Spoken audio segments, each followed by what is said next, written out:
Praise Lord pastor okay. గారు. Praise Lord అమ్మా, praise Lord అమ్మా. చాలా ఓకే, ఓకే. చాలా సంతోషము. నక్షత్ర సమానులందరూ ప్రైజ్ లార్డ్ అమ్మా. అందరికీ హృదయపూర్వకమైన వందనాలు. ప్రతి మంగళవారం ఈ రీతిగా ఇలాగా ఓఫీర్ దండు అంటే ఇది మామూలు దండు కాదు, ఇది ప్రపంచాన్ని శాసించగలిగే దండు. హల్లెలూయా. ఎందుకంటే ప్రతి మానవుడు యేసయ్యను ఎరిగిన వారందరూ సత్యంలోనికి రావడమే మన దండు. ఎందుకంటే మనకు బాగా తెలుసు ప్రస్తుత కాలంలో జరుగుతున్న ఆర్టీఎఫ్ వారు చేస్తున్నటువంటి వ్యతిరేకత మనం చూస్తున్నాం. కానీ ఖండించాలంటే మనలాంటి సైనికులము అవసరము, ఎంతైనా అవసరం సైనికులము. ఆ సైనికులమే మనం ఊపిరి దండులో ఉన్నాము. ఎందుకంటే అంత్యకాలపు ప్రవక్త మనకు దేవుడు అప్పగించాడమ్మా. అంత్యకాల ప్రవక్తను దేవుడు అప్పగించాడు కాబట్టి ఆ ప్రవక్త ద్వారా మనం ఎన్నో విషయాలు మనం నేర్చుకుంటున్నాం, 10 మందికి చెప్పగలుగుతున్నామంటే ఇది మన వల్ల కాదు, మన వల్ల అయ్యే పని కాదు, కానీ పరిశుద్ధాత్మ దేవుడు మన లోపల ఉండి చేస్తున్న కార్యం. హల్లెలూయా. చాలా సంతోషం ప్రియులారా, మిమ్మల్ని అందరినీ చూడడానికి ఈ రీతిగా దేవుడు నాకు అవకాశం ఇచ్చారు. ఎందుకంటే దాదాపుగా 1 నెల 2 నెలలు అయింది. మన సాగరు నాకు ఒకసారి అవకాశం ఇచ్చారు, కానీ అక్కడ సిగ్నల్ ప్రాబ్లంని బట్టి నేను జాయిన్ అవ్వలేకపోయాను. మళ్ళా ఎందుకో దేవుడు ఇలాగా అవకాశం ఇవ్వడం ఎంతగానో దేవుని స్తుతిస్తున్నాను ప్రియులారా. చిన్న సాక్ష్యం చెప్పి నేను వాక్యంలోనికి వెళ్ళాలని ఆశతో ఉన్నాను. ఇంతవరకు చక్కగా పాటలు పాడడానికి, ప్రార్థన చేయడానికి నేనైతే జాయిన్ అయ్యాను. జాయిన్ అయ్యి ప్రతి ఒక్కరి ప్రార్థన వింటున్నాను, ప్రతి ఒక్కరి మాటలు వింటున్నాను, అబ్జర్వ్ చేస్తున్నాను. పాస్టర్ గారు 8 గంటలకు అని చెప్పేసి 8 గంటలకు వస్తారని అనుకున్నారు, కానీ నేను మాత్రం ముందుగానే ఉన్నాను. ఎందుకంటే మీ స్వరాలు వినాలి అనే ఆశతో ఉన్నాను. మంచిది ప్రియులారా, ఆలస్యం చేయకుండా ఒక మాట సాక్ష్యం చెప్పాలని, సాక్ష్యం చెప్పకముందు ఒక చిన్న మాట ప్రార్థన చేసుకుందాం ప్రియులారా. స్తోత్రము నాయన, పరిశుద్ధుడు, జీవము కలిగిన మా యేసయ్య, మీ బంగారు పాదములకు వందనాలు, కృతజ్ఞతాస్తుతులు చెల్లిస్తూ ఉన్నాము తండ్రి.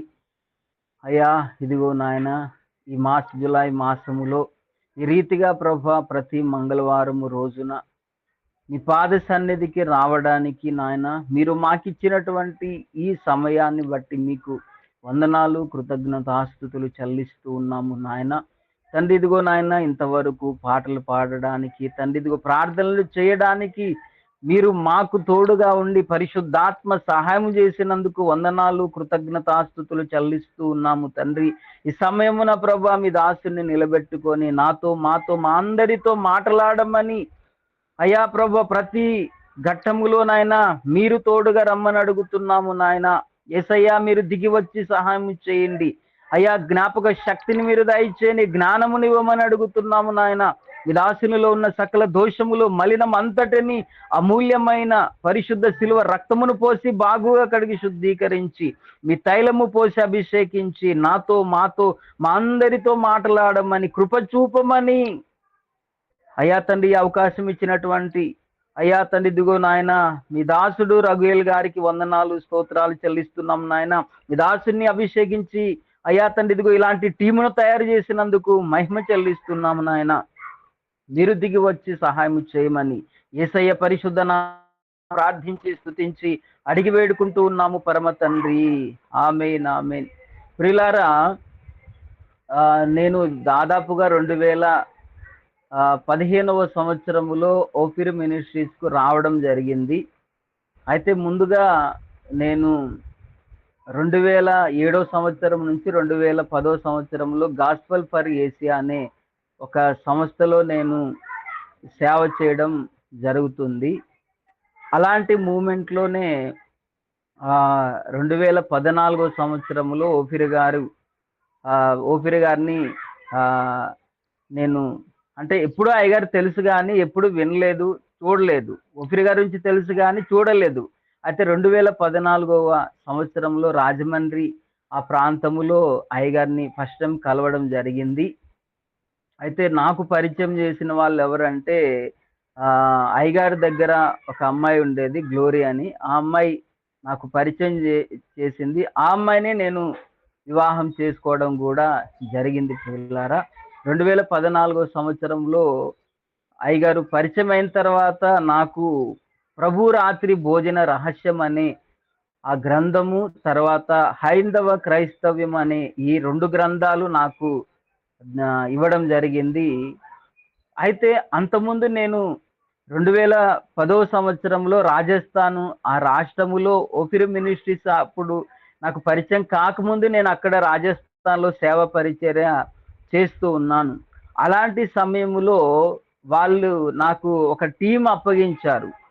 ఉదయాన్న కరపత్రాలు వంచాలి, రాత్రికొచ్చేసరికి ఫిల్మ్ ఎయ్యాలి. అంటే కరుణామయుడు, ఫ్యాషన్ ఆఫ్ ది క్రైస్ట్ ఇలాంటి క్రైస్తవులకు సంబంధించిన ఫిల్మ్ చూపించాలి.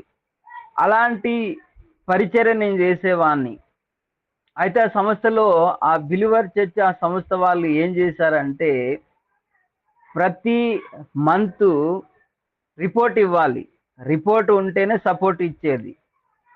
అలాంటి మూమెంట్‌లో కొన్నిసార్లు నేను భయపడేవాడిని. ఎందుకు అంటే రిపోర్ట్ ఇస్తే సపోర్ట్ ఇచ్చే ఆ సంస్థలో కొన్నిసార్లు అబద్ధాలు ఆడవలసి వచ్చేది. అంటే తప్పుడు రిపోర్టు పంపించే వాళ్ళం. ఆ తప్పుడు రిపోర్టు రాసిన ప్రతిసారి పరిశుద్ధాత్మ దేవుడు నన్ను గద్దించేవాడు.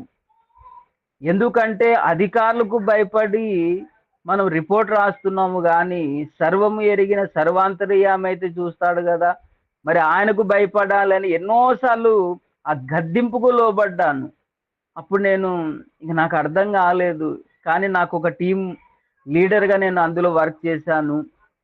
అలాంటి పరిస్థితులలో దాదాపుగా 2, 3 సంవత్సరాలు బాగా ఇబ్బందయ్యాను. తర్వాత 2014 సంవత్సరంలో ఎప్పుడైతే ఓఫిర్ గారు పరిచయం అయ్యారో, ఓఫిర్ గారు రాసినటువంటి గ్రంథాలు నాకు దొరికాయో అప్పుడు నాకు అర్థమైంది. ప్రభు రాత్రి భోజన రహస్యం అనే ఆ గ్రంథము నన్ను సత్యానికి నడిపించింది ప్రియులారా. ఒకప్పుడు నేను అసత్యములో ఉన్నాను.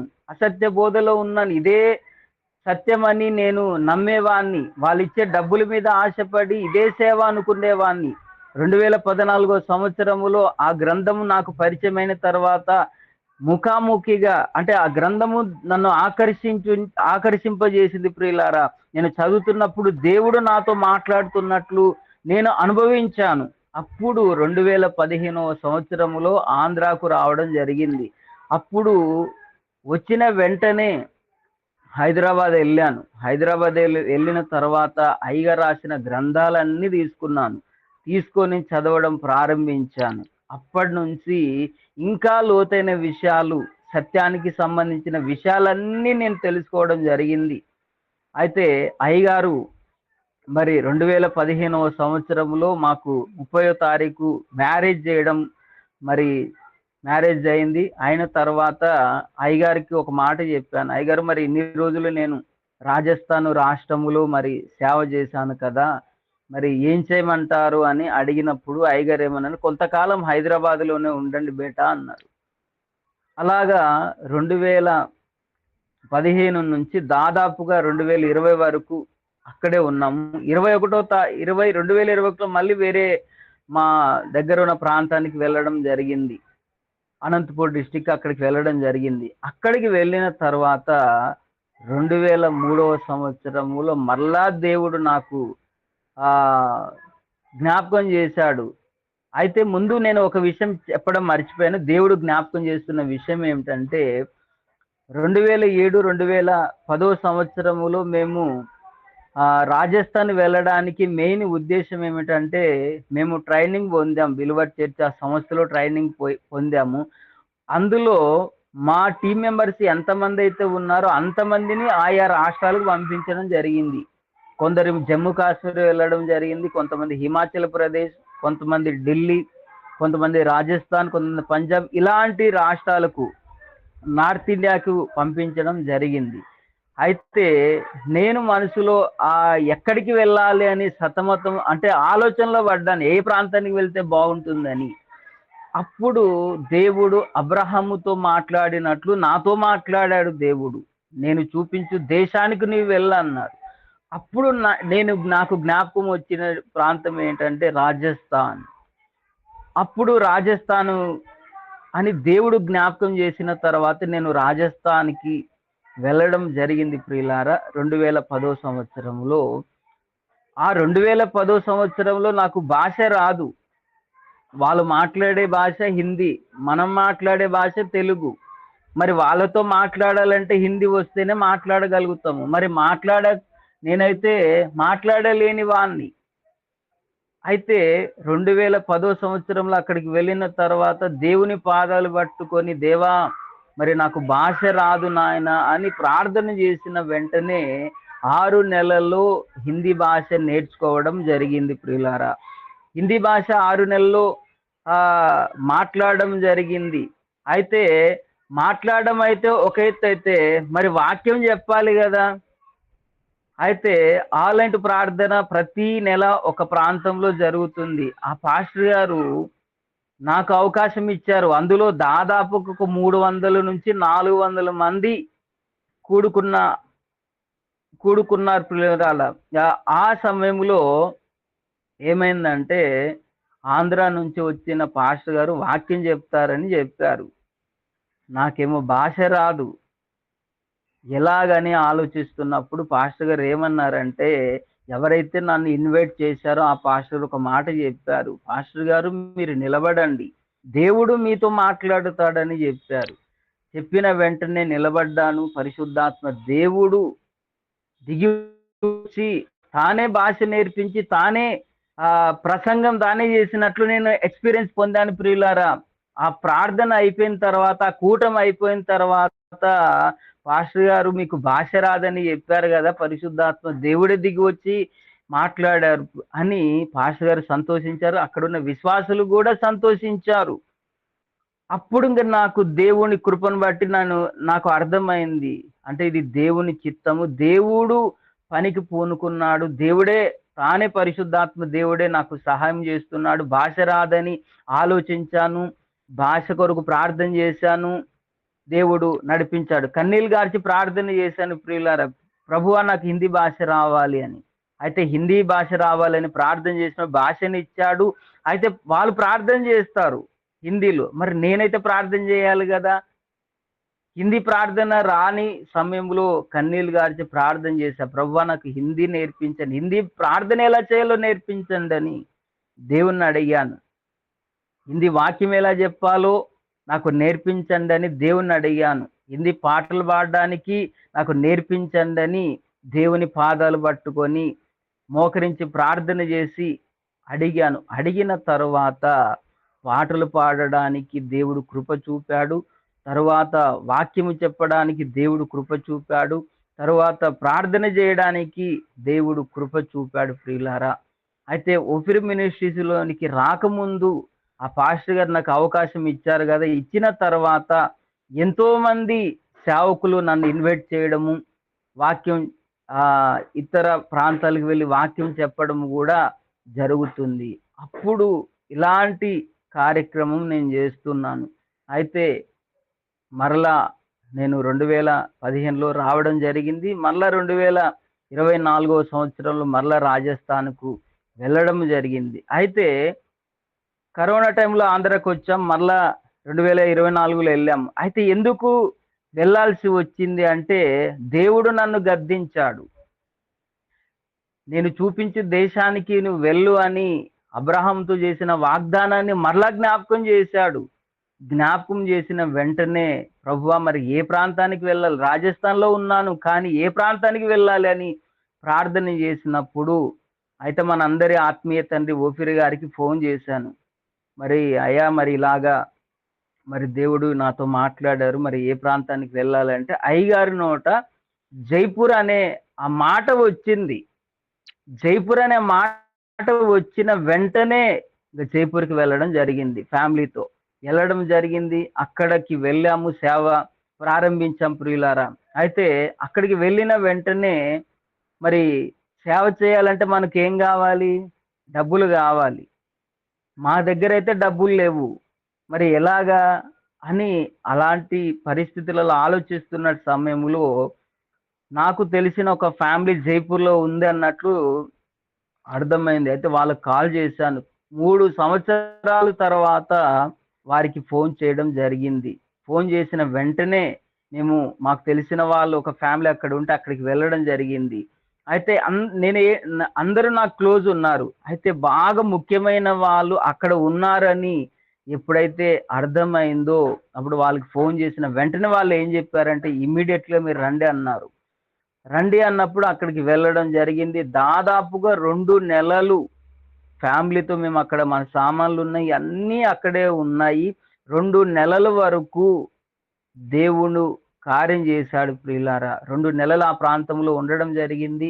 మళ్ళీ వాళ్ళకు ఎక్కువ రోజులుంటే భారం ఉంటుంది కాబట్టి, జాబ్ చేసుకొని సేవ చేయాలని ఆలోచించినప్పుడు, మేమేం చేశామంటే, ఆ సరౌండింగ్‌లో ఆన్‌లైన్‌లో జాబు చూశాను ప్రియులారా.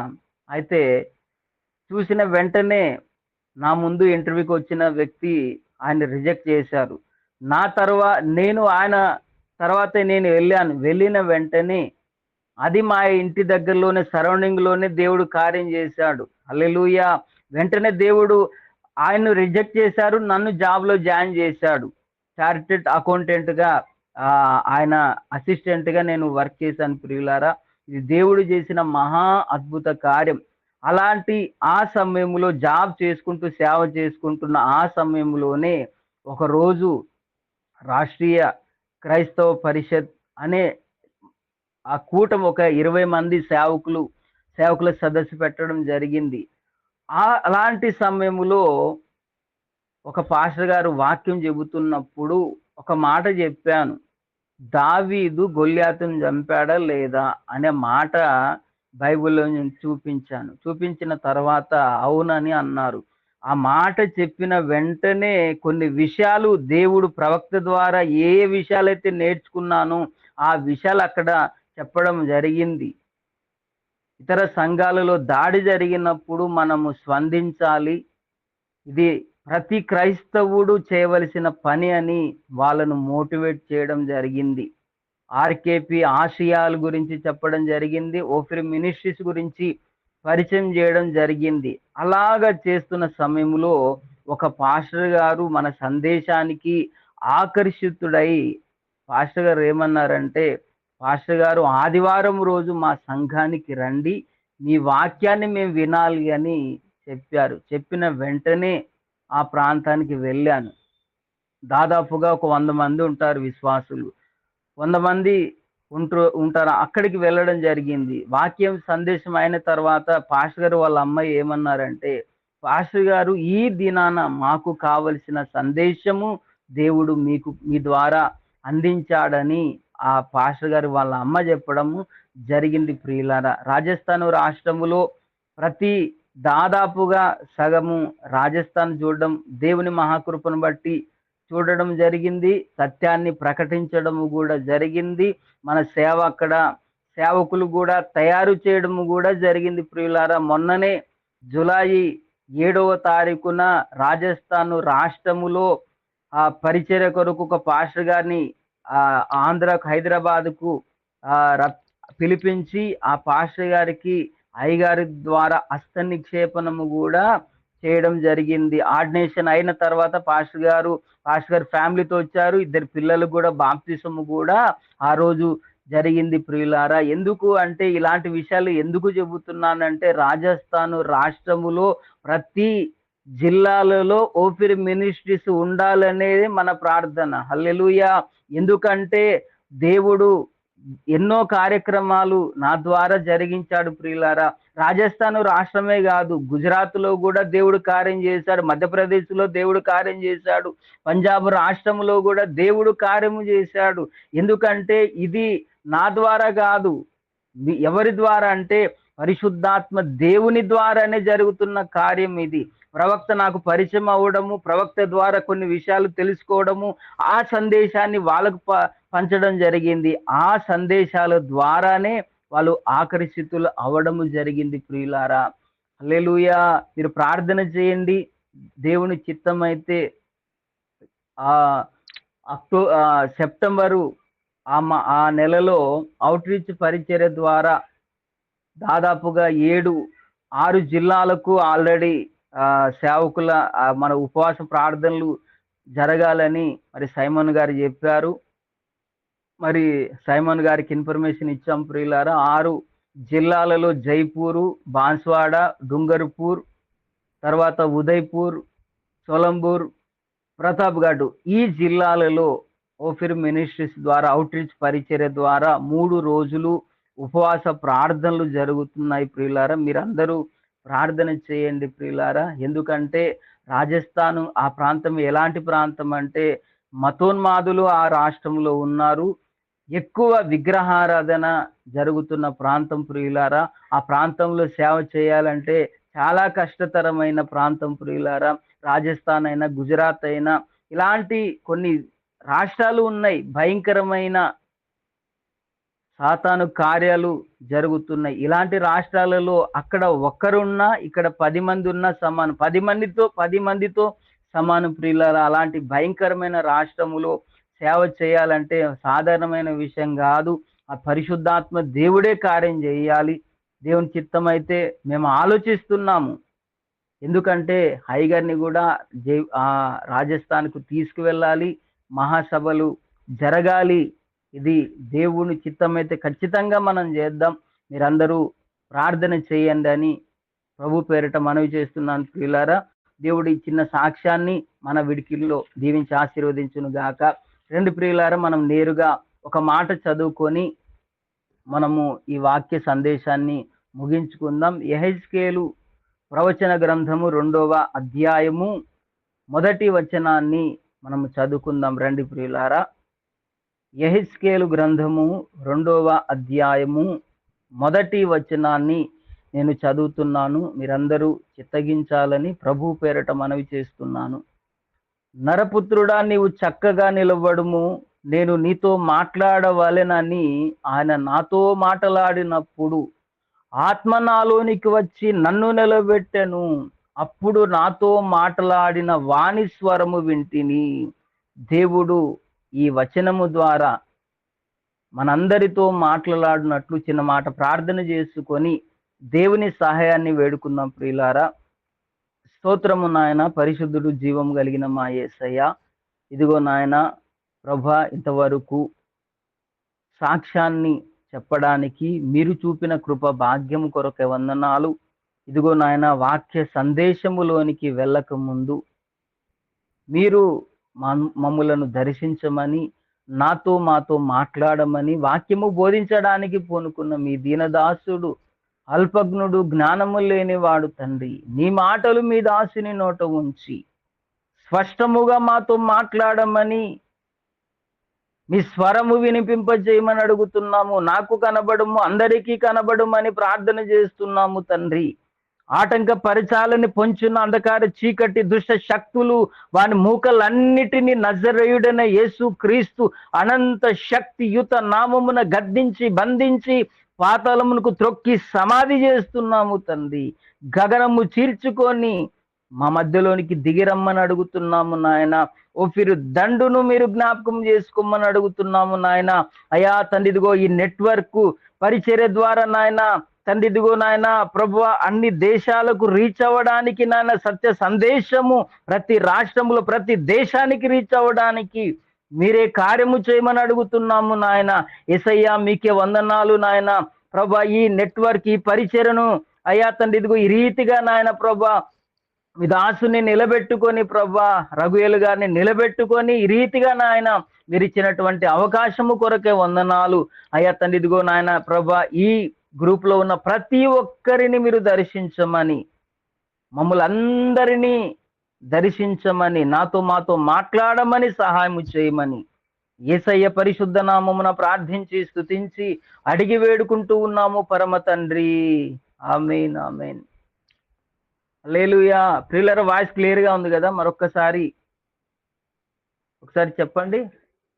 Okay okay okay okay okay ప్రియులారా, చదవబడిన వాక్య భాగములు మనం ఒక్కసారి గమనించినట్లయితే మనందరికీ తెలిసిన వాక్య సందేశమే ఇక్కడ ఒక మాట పరిశుద్ధాత్మ దేవుడు నీతో నాతో మాట్లాడాలని ఆయన ఆశపడుతూ ఉన్నాడు ప్రియులారా.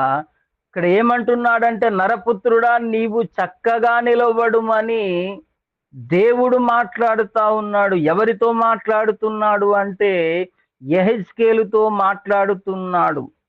చక్కగా నిలబడమన్నాడంటే చక్కగా నిలబడలేదని అర్థమా? నిలబడ్డాడు, బాగా నిలబడ్డాడు, కానీ కొన్ని లోపాలు అక్కడ కనబడుతా ఉన్నాయి. చక్కగా నిలబడమంటే వంకర టింకరగా నిలబడడం కాదు కదా. మరి ఎలా నిలబడాలంటే చక్కగా నిలబడాలి. చక్కగా నిలబడితేనే దేవుడు మాట్లాడుతాడట. దేవుని స్వరము వినాలి అంటే మన జీవితాలు సరిగ్గా ఉండాలి. మన జీవితాలు సరిగ్గా ఉండాలి అంటే ముందు మన లోపాలు ఏవైతే ఉన్నాయో వాటన్నిటినీ సరి చేసుకోవలసిన బాధ్యత మన మీద ఉన్నది.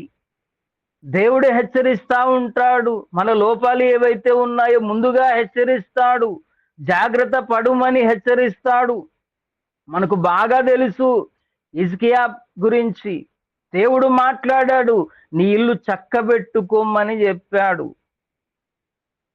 కొన్నిసార్లు దేవుడు మనతో మాట్లాడక ముందు మన పరిస్థితి ఎలాగున్నదో వాటన్నిటినీ జ్ఞాపకం చేసుకొని హెచ్చరికలు చేస్తాడు ప్రియులారా. అయితే మనం ఎలాగ ఉండాలి అంటే యాకోబు పత్రికలోనికి రండి ప్రియులారా. యాకోబు పత్రికలో ఏమన్నాడు? 1వ అధ్యాయములో మీరు ఎలాగ ఉండాలి, మీరు అనునాంగులుగా ఉండాలని అంటున్నాడు ప్రియులారా. ఒక మాట చూద్దామా? యాకోబు రాసిన పత్రిక 1వ అధ్యాయము 4వ వచనంలో, మీరు సంపూర్ణులు అనునాంగులు, ఏ విషయములోనైనా కొదువలేని వారుగా ఉండునట్లు ఓర్పు తన క్రియలు కొనసాగింప నీయుడి అని చెబుతా ఉన్నాడు. అనునాంగులు వికలాంగులు అంటే వికలాంగులు అంటే మనకు బాగా తెలుసు. లోపము, ఏదో చిన్న లోపమున్న వారిని వికలాంగుడు అంటారు. ఆ వికలాంగులకి గవర్నమెంట్ ఏం చేస్తుందంటే పెన్షన్ ఇస్తుంది. అయితే అనునాంగుల వలె ఉండాలి అంటే అనునాంగులుగా అంటే ఏ లోపము లేని వారముగా ఉండాలి. అక్కడ యెహెజ్కేలుతో ఏమని చెప్పాడు? చక్కగా నిలబడమంటే ఏదో ఒక లోపం ఉంది, సరి చేసుకోవాలని అవకాశం ఇస్తున్నాడు. ఇక్కడ దేవుడు ఏమంటున్నాడంటే యాకోబు రాసిన పత్రికలో మీరు సంపూర్ణులుగా ఉండాలి అంటే ఏ లోపము లేని వారుగా ఉండాలి. లోపము అనేది కనబడితే అది దేవునికి ఇష్టం ఉండదు. దేవుని పని జరగాలన్నా, దేవుని చిత్తాన్ని తెలుసుకోవాలన్నా, దేవుని కొరకు సూర్యకార్యాలు మనము చేయాలన్నా ముందు మన బ్రతుకు సరిగ్గా ఉండాలి, మన ఆలోచన విధానము సరిగ్గా ఉండాలి, దేవునితో అంటుకట్టబడిన జీవితము మనకు ఉండాలి. చాలా మంది ఏం ఆలోచిస్తారంటే, మనమైతే దేవుని మహాకృపను బట్టి ప్రవక్త ద్వారా, సేవకుల ద్వారా మనం ఒక ఉన్నత స్థాయిలో మనం ఉన్నాం. కానీ కొంతమంది ఎలా ఉన్నారు అంటే, ఏదైనా లోపం ఉంటే పాస్టర్ గారు ప్రార్థన చేస్తారు కదా, ప్రార్థన చేస్తే ఆ సమస్యకు పరిష్కారము దొరుకుతుంది కదా అని ఆలోచిస్తారు.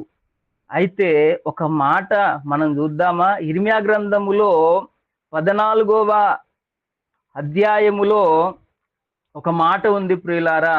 ఇర్మియా గ్రంథంలోనికి రండి. ఇర్మియా గ్రంథము 14వ అధ్యాయములో 11వ వచనములో ఏమి వ్రాయబడిందంటే, మరియు యెహోవా నాతో ఇట్లనెను, వారికి మేలు కలుగున్నట్లు ఈ ప్రజల నిమిత్తము ప్రార్థన చేయకుము అని వ్రాయబడింది. ప్రార్థన చేయకుము, వారికి మేలు కలుగునట్లు ప్రార్థన చేయకుము అన్నాడు. చాలా మంది విశ్వాసులు ఏం చేస్తున్నారు అంటే, ముందు దేవుని పాదాలు పట్టుకోకుండా, దేవుని సన్నిధిని ఆశ్రయించకుండా సేవకులు ప్రార్థన చేస్తే సరిపోతుంది కదా అని సేవకుని దగ్గరికి వస్తారు. అయితే ఇర్మియా భక్తుడు ప్రార్థన చేయాలని పూనుకున్నాడు. కానీ దేవుడు ఏమన్నాడు అంటే, వారికి మేలు కలుగునట్లు నీ ప్రజల నిమిత్తము ప్రార్థన చేయకుము అన్నాడు. ఎందుకు చేయొద్దు అన్నాడు అంటే, లోపాలు ఎత్తి చూపుతా ఉన్నాడు దేవుడు అక్కడ. లోపాలు ఏవైతే ఉన్నాయో సరి చేసుకోవాలని హెచ్చరిస్తా ఉన్నాడు. ఏ తప్పు చేశారు అంటే 7వ వచనంలో ఏం రాయబడింది? యెహోవా, మా తిరుగుబాట్లు అనేకములు నీకు విరోధముగా మేము పాపము చేసితిమి, మా దోషములు మా మీద దోషారోపణ చేయుచున్నది, నీ నామమును బట్టి నీవే కార్యము జరిగించుము అన్నాడు. అంటే ఏం చేశారు అంట? దేవునికి విరోధముగా పాపము చేశారు, దేవునికి వ్యతిరేకముగా తప్పులు చేస్తున్నారు. మరి దేవునికి వ్యతిరేకముగా తప్పులు చేస్తే దేవుడు మెచ్చుకుంటాడా? దేవుడు మెచ్చుకోడు ప్రియులారా. మరి ఏం చేస్తే బాగుంటుంది అంటే, నీవైనా నేనైనా మనం ఎవరమైనా చక్కగా నిలబడడానికి దేవుడు అవకాశం ఇచ్చినప్పుడు మనము నిలబడడానికి ప్రయత్నము చేయాలి. నిలబడడానికి ప్రయత్నం చేయాలి. ప్రయత్నము చేస్తే దేవుడు చక్కగా నిలబెట్టిస్తాడు. ఎప్పుడైతే చక్కగా నిలబడ్డాడో, చక్కగా నిలబెట్టాడో, అప్పుడు దేవుడు మనతో మాట్లాడుతాడు.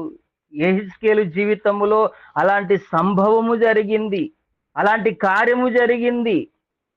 ఎందుకు అంటే, మనం ఎలాగ కనబడాలి అంటే అనునాంగులుగా మనం అందరము కనబడాలి. దేవునికి ఇష్టకరముగా మనం బ్రతకాలి. దేవుని చిత్తం ఏమిటో మనము గ్రహించి ఆలోచించి ముందుకు అడుగు వేయాలి. ఇప్పుడు ఈ అంత్య దినాలలో మనం ఉన్నాం ప్రియులారా. మరి సత్యాన్ని ప్రపంచానికి మనము తీసుకువెళ్ళాలి అంటే ముందు మనలో ఏముండాలి? సత్యానికి స్తంభము, ఆధారమైన సంఘములో మనం ఉన్నాం. అయితే ముందు మనము బాగుండాలి, మన ఆలోచన విధానం బాగుండాలి. ఇతరులకు సత్యాన్ని ప్రకటించాలంటే ముందు మనం సరిగ్గా ఉండాలి. కొంతమంది ఎలాగున్నారు అంటే సత్య సంబంధులే, కానీ ప్రార్థన జరిగేంత వరకు బాగానే ఉంటారు. ప్రార్థన అయిన తర్వాత ముసలమ్మ ముచ్చట్ల విషయంలో ఆ విషయాలు ఈ విషయాలు ఇక్కడికి, ఆ విషయాలు అక్కడికి చెప్పి సాక్ష్యాన్ని పాడు చేసుకుంటున్నారు. నేను ఎన్నో సంఘాలకి, అగాపే సంఘాలకు నేను ఆయా ప్రాంతాలకు వెళ్ళడం జరిగింది.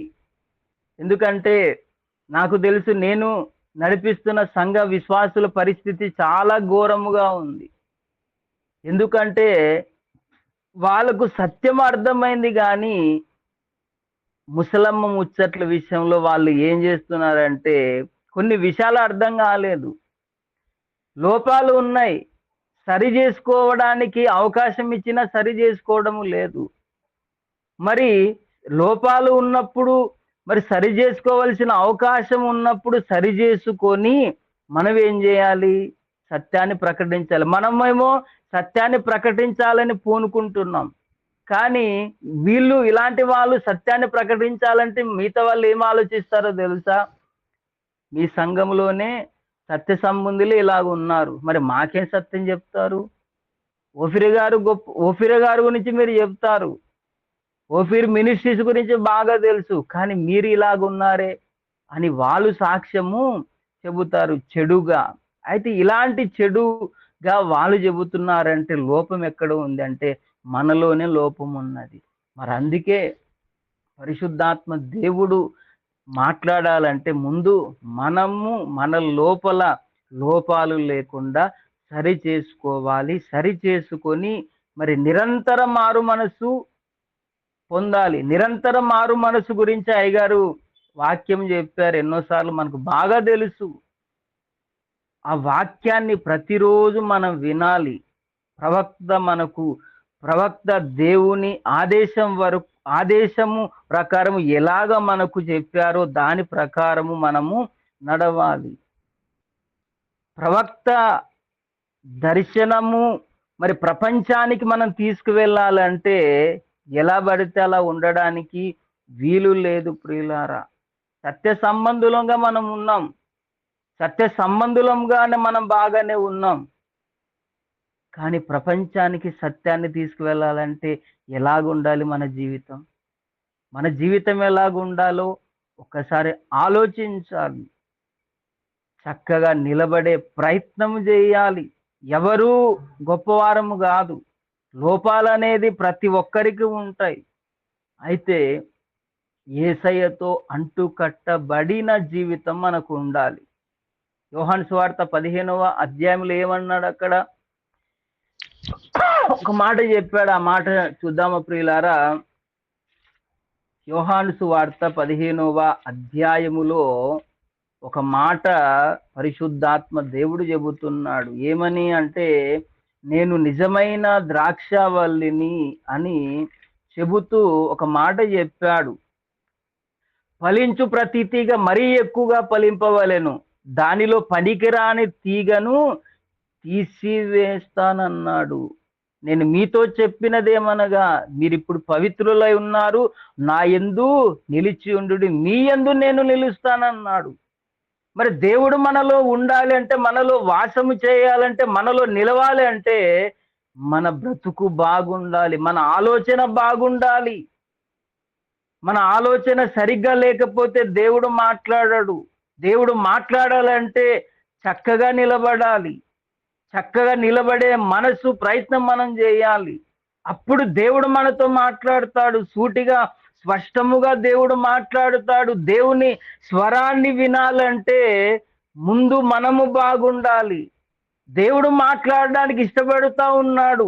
కానీ గుడ్డి వాళ్ళముగా, చెవిటి వాళ్ళముగా, మూగ వాళ్ళముగా మనం ఉంటే, లోపము ఉన్నవారముగా మనం కనబడితే దేవుడు ఎలా మాట్లాడుతాడు? దేవుడు మాట్లాడుతాడు. ఎప్పుడు మాట్లాడుతాడంటే చక్కగా నిలబడినప్పుడు మాట్లాడుతాడు. మరి చక్కగా నిలబడాలంటే ముందు మనం ఏం చేయాలి? మన లోపాలు ఏవైతే ఉన్నాయో వాటన్నిటినీ దేవుని పాదాల దగ్గర మనం చెప్పాలి. దేవా, ఇదిగో నేను ఈ తప్పు చేశానయ్యా అని దేవుని పాదాలు పట్టుకొని అడగాలి. అడిగిన తర్వాత అప్పుడు దేవుడు మనతో మాట్లాడి మనలందరినీ సర్వసత్యములోనికి నడిపిస్తాడు. హల్లెలూయా! సర్వసత్యములోనికి మనల్ని నడిపిస్తున్న ఆ దేవుడే ఇతరులను కూడా సర్వసత్యములోనికి నడిపించడానికి దేవుడు పూనుకుంటాడు. దేవుడు పూనుకుంటే ఏ మనుష్యుడు కూడా ఏమి చేయలేడు. ఎందుకంటే ఈ కార్యము ఏది జరగాలన్నా దేవుని చిత్తము లేకుండా ఏమి జరగదు. ఆ దేవుని చిత్తం ఏమిటో నీవు నేను మనం అందరము తెలుసుకోవాలి. తెలుసుకోవాలంటే ముందు యేసయ్య పాదాలు పట్టుకోవాలి. మన ప్రవక్త యేసయ్య పాదాలు పట్టుకున్నాడు కాబట్టే దేవుడు దిగి వచ్చాడు. మేడగది మీదికి దిగి వచ్చినట్లు ప్రవక్త గదిలోనికి దిగి వచ్చి సర్వసత్యములోనికి, ప్రపంచమే సర్వసత్యములోనికి రావాలి అంటే, ఇదిగో నా కుమారుడా ఈ గ్రంథాలు రాయని చెప్పాడు. ఆ గ్రంథాలు రాయడానికి పూనుకున్నాడు అంటే అర్థం ఏమిటి అంటే, ప్రవక్తను చక్కగా నిలబెట్టించిన దేవుడు. హల్లెలూయా! యెహెజ్కేలుతో మాట్లాడు, చక్కగా నిలబడమన్నాడు. చక్కగా నిలబడమని చెప్పిన ఆ దేవుడే ప్రవక్తను కూడా చక్కగా నిలబెట్టించి ప్రపంచానికి ఒక దిక్సూచిగా, ప్రపంచ దేశాలకు సర్వసత్యములోనికి నడిపించడానికి, ప్రపంచమే నీ మాట వింటుందంటే ఎవరి మాట ఇది? దేవుని మాట, దేవుని మాట, దేవుని మాట. ఊరికే మాట్లాడాడు దేవుడు. మరి ఎంతో మంది ఉన్నారు, అందరితో మాట్లాడొచ్చు కదా దేవుడు. ప్రపంచంలో సేవకులు అనబడిన వారు ఎంతో మంది ఉన్నారు.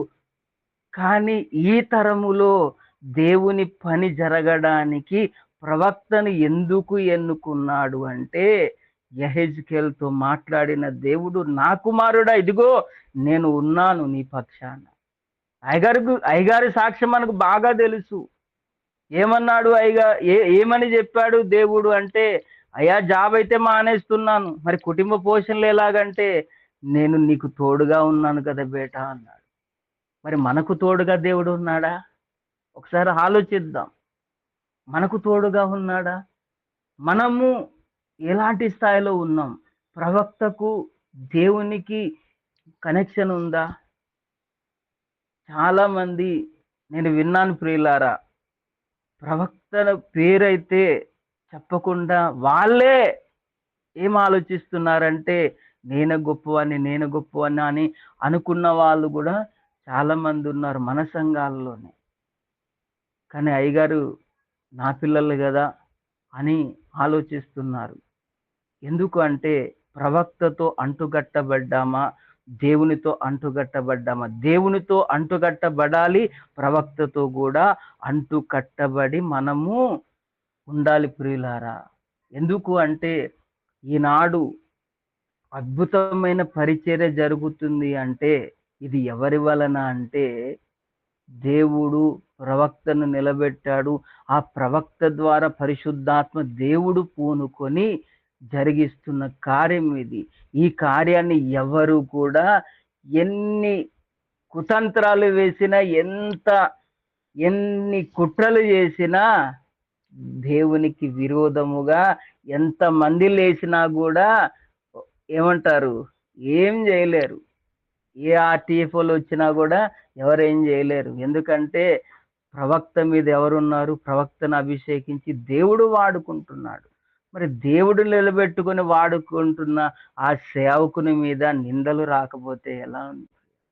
నిందలు వస్తాయి, మనకు కూడా వస్తాయి. ఆ నిందలను చూసి కృంగిపోకూడదు, భయపడకూడదు, జడియకూడదు. ఎందుకంటే మన పక్షాన దేవుడు ఉన్నాడు. హల్లెలూయా.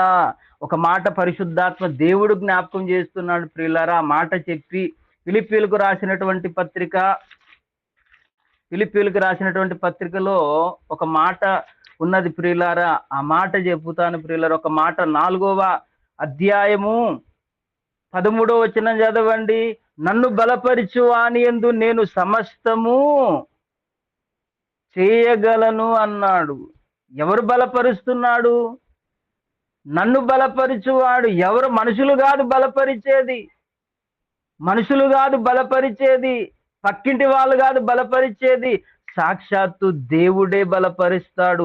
ఆ దేవుడు బలపరిచినప్పుడు ఎవరేం చేయగలుగుతారు? అందుకే పాట పాడారు భక్తులు, ఏమైనా చేయగలము, కథ మొత్తం మార్చగలము, నీ నామమునికే మహిమంతా తెచ్చుకుందువు. ఎందుకంటే సమస్తము ఆయనే చేస్తాడు ప్రియులారా. సమస్త కార్యానికి